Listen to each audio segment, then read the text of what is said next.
Hello everybody, my name is Louise Atlan-Tang and I'm a French Acadian from Caracat, New Brunswick, and I have a knowledge of the history of Canada and First Nations relationships as it regards residential schools, and it's time we speak the hard truth on these issues because Canada cannot speak openly. A lot of First Nations communities have an issue speaking openly on these things, and we need honest dialogue if we're going to advance these issues. So let me begin at the root of what I think is the origin of the residential school.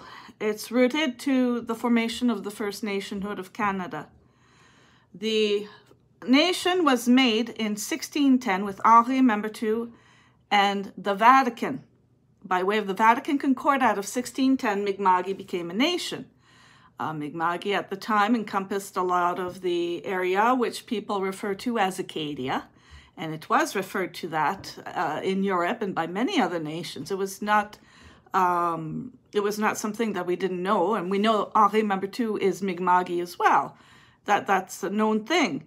The nationhood formed in 1610, and from that there was a marriage, a bloodline that sealed the deal between the Habsburg and the line of Métis. And the fellow who was responsible for that connection was Tommaso di Savoy. And he had the royal lines that lead to Charles V, who is a common ancestor with both the British monarchy as well as my family. And there's a lot of First Nations made that way. That's how nationhood was made back in the day. It was made by marriages. In fact, it was a royal marriage that caused the schism between the Roman Catholic Church and the Church of England, where the Pope wanted a young boy by the name of Arthur to marry Queen Catherine of Spain in order for her to be able to hold the title for Spain. And the marriage was dissolved, and she was made to marry Henry VIII, who resulted in the schism of the churches. That's when the Roman Catholic faith became the Church of England, and the head of the faith went from being the Pope to being the monarchy. So to advance that agenda, there was a war between the Catholics and the Protestants that took place in Europe. And that was over there on their side, but that war also came to North America. And we faced it as Acadian people, as Mi'kmaq people. The year after the formation of the nationhood by Acadia Métis in the Vatican, the English governance, that would be the British Empire, released the first English Bible. And that Bible's copyright is bound to create profits for the crown of the British Empire. So 1 year after we were formed, they created a new Bible. And that Bible was the first English version of the Bible made by King James. I'm sure everyone's familiar with the King James Bible. That's where it came from. And so to advance a Protestant economic system versus a Roman Catholic trade systems making, there were wars that took place. And one of the most popular ones of that is the American Revolution. Now, most people don't realize the funding behind that, the logic behind the American Revolution. It was basically a group in New England who believed that they should not have to pay taxes to Europe when they have no representation there for their concerns and their communities. I mean, it's a reasonable request, right? It's like if you're part of a system, you want to be a beneficiary of it, you want to have a say and be part of that process. And they felt disadvantaged by being so far away from England, and yet here they are in the position to have to pay taxes. So we had the Boston Tea Party, of course, and then the American Revolution, which separated the United States of America from the British grip. However, okay, in Canada, Nova Scotia never joined that battle. And there's a lot of people asking why? Why not? What happened there? Well, there's a real reason why areas didn't join the war, and it was to hold nationhood, basically. Because when the Vatican formed the nationhood with Acadia Métis, they had to create a way for resilience of the schism to survive threats, either by the English government or by the Roman Catholic system itself. They had to create a mechanism to make it work, because the Queen's line, or the King's line, the British line, is rooted very closely to the family of Henri Member II and the Holy Roman Empire, who married in. They created a vehicle for harmonizing the schism that was too close to the Queen, and they did that through Jersey Island. The Pope created the ability for Jersey to remain as a Roman Catholic nation under the jurisdictional power of the British. And it's very similar in the concept to Treaty of Utrecht, which predates the American Revolution. It was an agreement where, based on edicts of Queen Anne and King George, that the Acadians would be treated as British subjects, as neutral people who did not have to swear the oath. The reason we did not have to swear the oath is because if we did, it'd be committing treason, because it's too close to the line of the current existing monarch. So they had to create that to allow us to hold their interests. Acadians were British at the time of the deportation, with the commerce system structure that we had, because our links, our fiscal links, were bound to Jersey. My family, were part of the Charles Robin Jersey Fishing Company up till the age of my parents. It's a Jersey fiefdom, and Canada never quashed those Jersey fiefdoms when they established Canada. And it's for that very reason as well that Acadia still exists as a nation. And not only in Canada, but all the way down to Maine, Acadian nation exists, and it's in the law. And the law was proven by Solicitor Warren Perrin, who took the Queen on for the illegal deportation and got a public apology from Queen Elizabeth II for the illegal deportation of the Acadians, because we were her kin. It was a kin-on-kin war. And so there's an illegality that created a foundation of Canada. Once the people had been deported from the area of Nova Scotia, we saw an influx of New Englanders and Protestants into that area, taking over essentially the totality of the province of Nova Scotia. And Treaty of Utrecht had been an arrangement to rescind, to allow that property to be used for that function. However, those laws did not apply to the mainland. And my people, during the deportation, were evacuated by Captain Saint-Simon on boats all the way to the Acadian Peninsula, where we settled and became technically founders, right? Even though we're Mi'kma'ki, and it was always our land as a territorial area, because we were of Henri Member II. Our line connects to Pierre le Jeune, dit Briard, and it was all part of the same. In fact, Charles Robin of Jersey was the godfather of Henri Member II, and you can look up the story of the gourd, which was gifted between Henri Member II and Charles Robin of the Jersey Fishing Company system. Now, that being said, I want to get back to the topic of residential schools and what happened to America and Canada in regards to that issue, because this is still playing out, and it's very scary stuff. The original idea of taking a school to convert the heathens, which would be Black, Indigenous, Catholic, anyone, Roman Catholic, that is, not Protestants, anyone who wasn't a Protestant. They went after Quakers as well. That all rooted to Oliver Cromwell. Now, Oliver Cromwell was a man who wanted to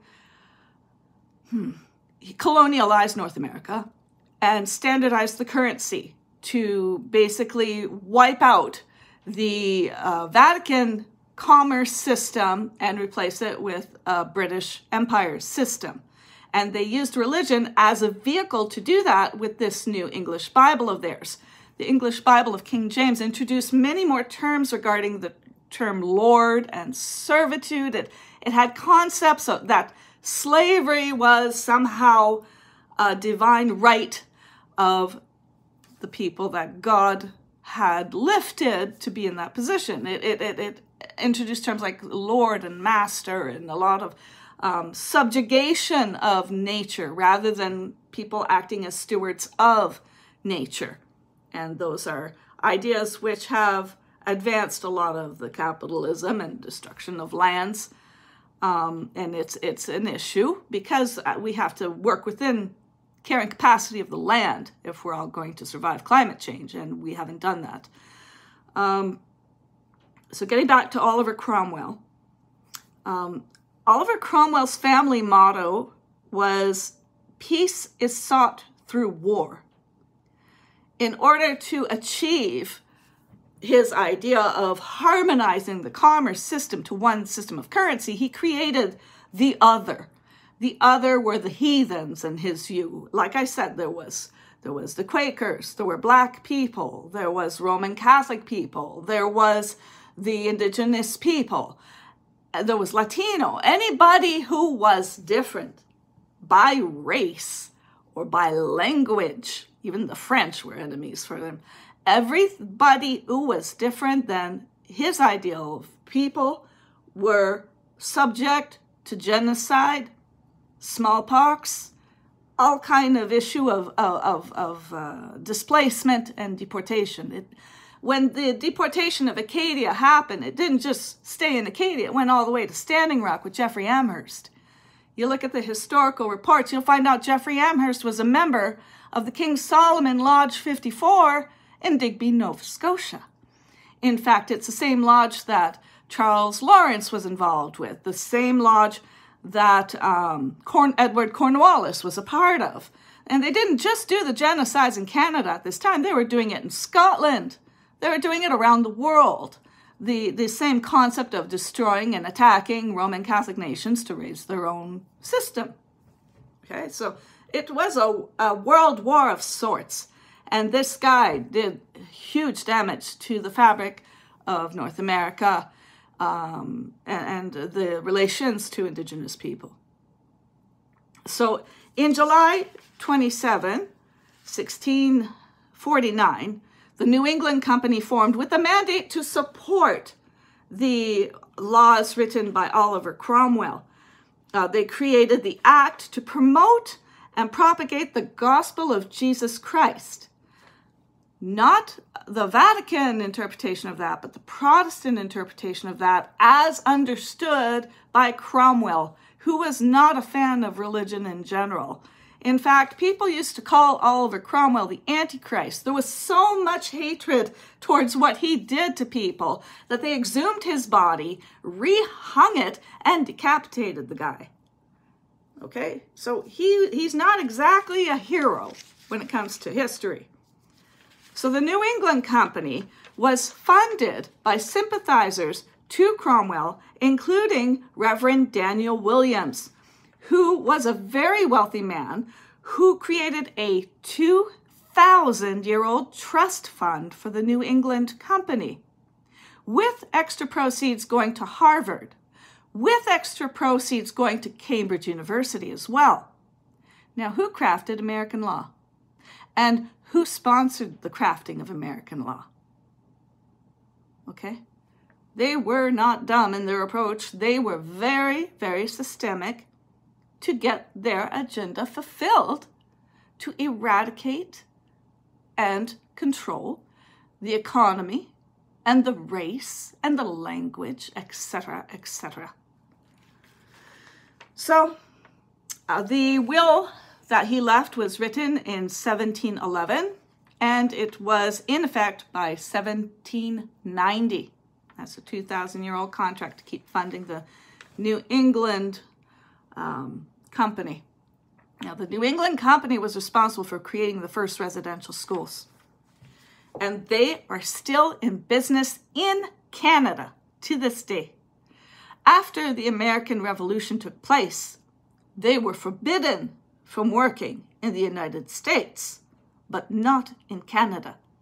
And it was at Six Nations where they established a school that took in people from many, many communities, specifically to indoctrinate and to kill and to abuse.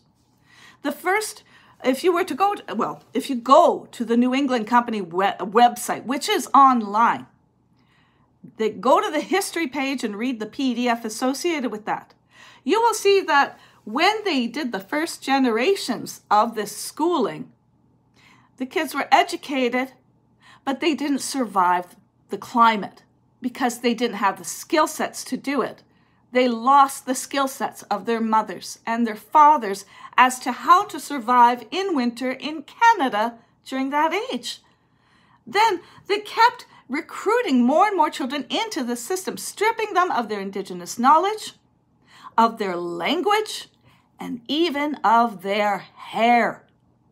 And if you look historically, it's the same time the British government started making a lot of wigs for the fashion of Europe. Where did those pieces of hair come from? That was money-making and the sale of our kids' hair. And it's the same as what they did with the scalpings. Okay? The sources had to come from somewhere, and they used these things as a system of revenue.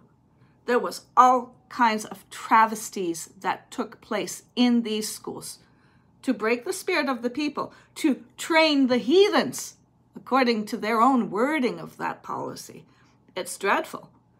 Now, the problem is that Canada was actually working with the New England Company. If you go to the history of it, in 1812, Canada's Indigenous Affairs and the New England Company made and agreed upon that a missionary should take direction from his bishop in matters purely spiritual, and in all other matters, take direction of the company. This applied to all the priests, regardless if they were Roman Catholic or if they were Protestant, and it was mandated through Indigenous Affairs at the Canadian government level in 1828, and it remained intact. And it was actually reinforced when the BCNA Act took place in 1867. 1867, that's when Canada formed with the British North America Act. It states very cleverly in the policy, whereas such a union would conduce to the welfare of the provinces and promote the interests of British Empire. Do you know who they left out in that equation? The people under federal jurisdiction. First Nations falls under federal jurisdiction. The BCNA Act was never designed to serve First Nations people. We were excluded from the mandate since the BCNA Act was established because it was for the benefit of the provinces and the British Empire. So the Charter of Human Rights continues this systemic abuse because in the mandate of the Charter of Human Rights, it states where Canada is founded in the principle that recognizes the supremacy of God and rule of law. They're not the same, are they? You have God over here and rule of law over here. Because in the British system, the head of the Protestant church is their monarchy. And rule of law is over here. Okay, so their monarch is at the God mode. Okay, it does not serve rule of law. It Canada serves the monarchy and the supremacy of God at that level, and the rule of law. This is not like this. We don't have the rule of law governing the monarchy. And that's the problem, is that if we have a healthy system, okay, we will all understand the predictability and the security of rule of law. But Canada was not structured like that by policy. And that's a concern. We have to work on all these things. So it goes on. Because the Supremacy of God clause and the way the British North America Act is laid out, and it disregards the federal levels, which are First Nations people under that banner, it results in what's called abuse of dominance, as well as the anti-competitive behavior. Anti-Competition Act, Canada has one of those. Canada has a Competitions Act, which prevents corruption. And within those policies, there is abuse of dominance clause as well as anti-competitive practice clauses. What that means is that if a company is dominating a sector, they don't have the right to stop an emerging company from rising. In fact, they have to facilitate the ability of other companies to rise as well. Okay, they have a duty to do that, to not monopolize the system, and yet that's exactly what Canada's done with its own governance, is it monopolized a system of control over First Nations people right at the BCNA Act, as well as the Charter of Human Rights. And that's got to change. The Charter of Human Rights, to this day, discriminates against Roman Catholic people, as well as Indigenous people and anyone linked to a non-Protestant religion. And that is proven in court by Teskey versus Canada and another case called O'Donoghue versus Canada. Okay, we can't advance in the modern world only through the lens of a Protestant leadership. So the Act of Secession creates a glass wall that stops people from being able to rise through a democratic process for governance. We have those blocks all over the place in business and in entertainment and in press, the media. The media serves British Empire today. Post media is not Canadian owned, it's foreign owned, and it is influencing our governance, our minds, and how we vote, how we perceive concepts, everything from how we view COVID to how we view the world. It's not balanced reporting, it's propaganda, and it has to stop. We need media, local, to provide our voices and facilitate democracy and communication to our elected officials. And we don't have that kind of relationship happening anymore, and that has to change. Okay? So let's get back to the residential school issue, because this just goes on and gets a bit worse. So you have New England Company that is controlling all matters except the spiritual ones through Indigenous Affairs approval. Okay? Now that system almost changed.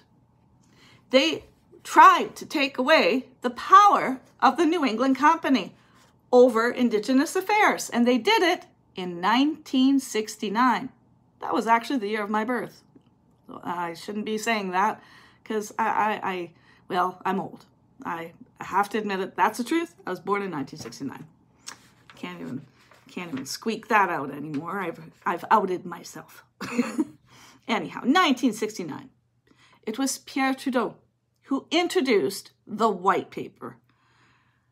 Ooh, what a mess. Instead of removing the New England Company, their control over Indigenous Affairs, Canada created the white paper to give Indigenous Affairs sole management of residential schools from the churches, but he also tried to facilitate the abolishment of Indian status. and that would destroy the nationhood of a lot of people who formed governance through a system they thought was reasonable and like the nationhood of a community. Okay, these agreements were made in trust that they would stick. And we have seen violation after violation after violation of treaty law across Canada. We would not have the polluted waters of the tar sand had they complied with treaty law. We would not be dealing with the climate change issues like we have if the British Empire had not gotten greedy and rolled over our crown rights. But the BCNA Act prioritized the province and British Empire above First Nations, and they railroaded through our rights. So all we have is the land, as damaged as it is from the mining and the encroachment and the illegal logging and the illegal taking of our resources. They on top wish to take that. The white paper was going to eradicate our status and our relationship to the lands that had predated Canada. And that is a mess. It's a mess. So it failed. The white paper was not approved. We defended our nationhood, but we were also still stuck with the New England Company to this day as a result of these efforts. And we got to do better than this. This is a mess, right? So by 2014, the Liberals rescinded the white paper. They weren't going to fight for it anymore. They rescinded it as a step toward what they called reconciliation, right? But we still have not resolved the New England Company mess. There was no release of 14,000 documents to the Truth and Reconciliation Committee. They are still waiting for 14,000 documents from the federal government to be released for them to review to find out what happened at these residential schools. The TRC has requested from the province of Ontario the medical records and the sanitarium records, as well as the health records of the students, to be released to Six Nations, the actual community where the school was. Okay? 8 years and Canada has yet to release that information to them. It's not even on Canada's land. It's Six Nations. Who is a nation? And Canada is blocking the flow of information as if they have the right to do it. Six Nation has the right to secure every document relative to their nation. And Canada has not provided that. And it's got to change. The province has not provided that. And it's got to change. And they're probably hiding under the BCNA Act to allow it.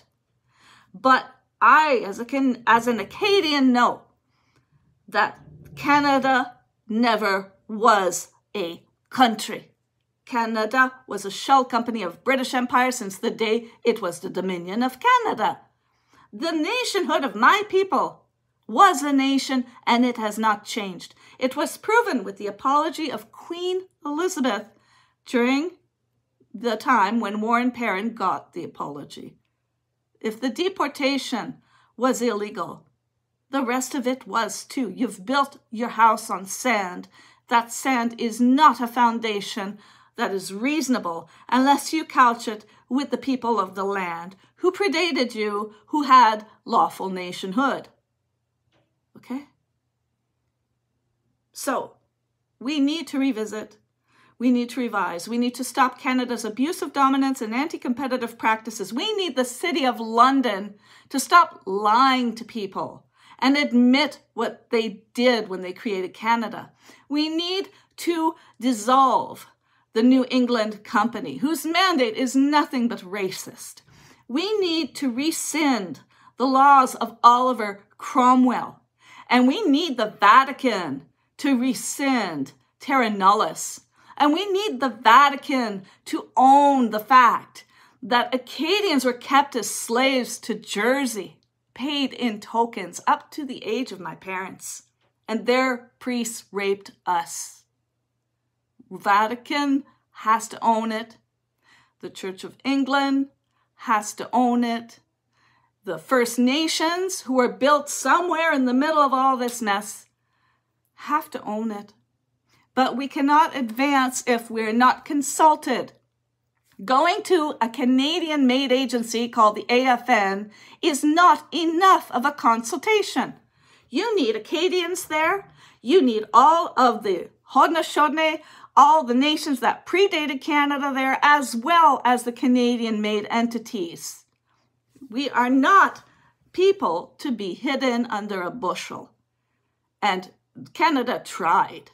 Canada today is trying to deny that East Coast Métis exists. Well, surprise, I'm here. And the reason they don't want to admit it is because they're trying to hide the history. Because they know when Acadian Mi'kmaq come out and say, we are Henri Membertou's family, ooh, they got some explaining to do now because we're a First Nation, eh? A First Nation that predated them, whose lands were stolen, whose nationhood is not only in Canada, but in the United States and lands that go all the way down to Maine. It's the history of America, it's the history of Canada, and the history of Acadia, and the history of the people who predated that, the Mi'kmaq, okay? The Huron-Wendat, okay? All the Vatican trade First Nations that were formed, all the way from the Lakota, the Dakota, to the what do you call, Mississauga, First Nations around Mississaugas, yeah? You know, like the Mississaugas of the Credit. We were all linked to Roman Catholic trade nations for years. I mean, Acadia had international trade since the 10th century. And in order to go from Europe down to South America and Mexico and the Dominican Republic and all that, you had to stop in Acadia because it's the cod route. Can't cross those waters without vitamin C or you get scurvy. And the cod prevented the scurvy. In order to go to South America, they had to follow that fish. And that fish doesn't go like that. That fish went from here to here. They came to Acadia, they restocked, and then they went south to the West Indies, south to Jamaica, to South America, to Mexico. We have histories that go back centuries and centuries and centuries before Columbus was ever a thing. And this has been hidden from people. And it's time the truth is released. Because Canada doesn't talk about it. Neither does the British Empire. The Act of Settlement silences history with the Act of Settlement 1701 that forbids the prehistory from being taught, from being told.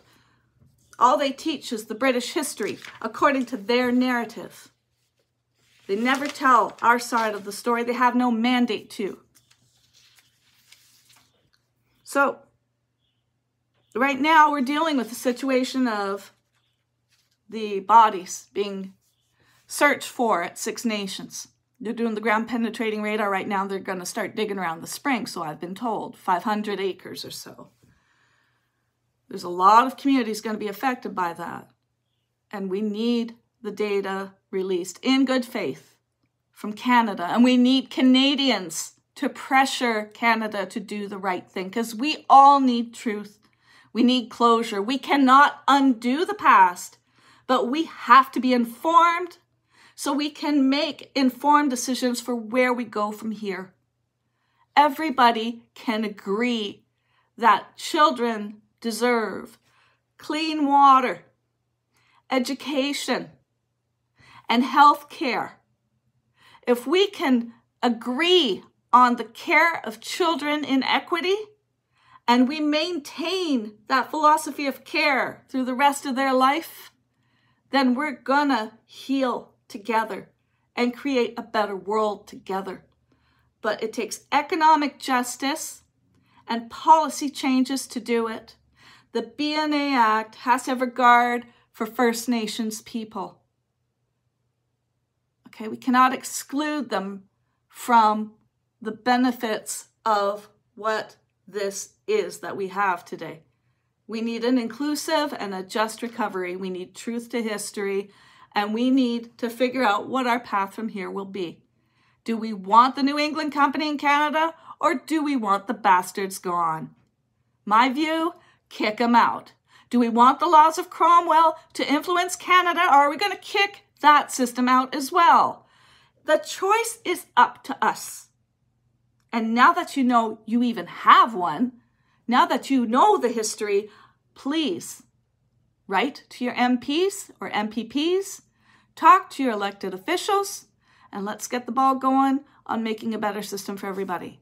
Be they black, white, whatever color, whatever faith. We're in it together. Let's go for a just recovery for everybody. Thank you very much.